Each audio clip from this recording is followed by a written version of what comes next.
Let's talk about power, privilege, and how justice tends to bend for those who can afford to pull the right strings. In The Handmaid's Tale, Gilead is a place where laws are enforced brutally, unless, of course, you're at the top of the food chain. Then suddenly, rules are negotiable. Sound familiar?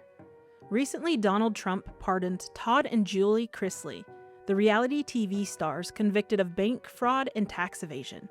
And what's wild is that this wasn't just out of nowhere. Their daughter Savannah Chrisley had been openly lobbying for their release.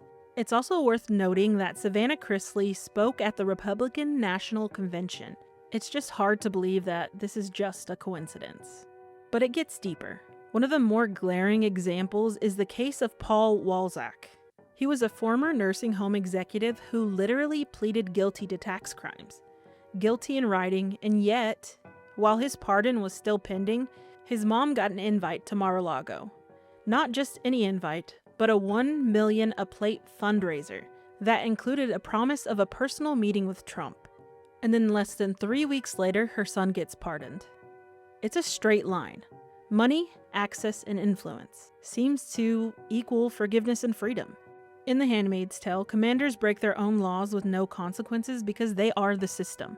Meanwhile, ordinary people, especially women, are punished severely for the tiniest infractions. When justice becomes transactional, when it depends on your proximity to power or your ability to pay to play, that's when we start seeing Gilead not as fiction, but as foreshadowing.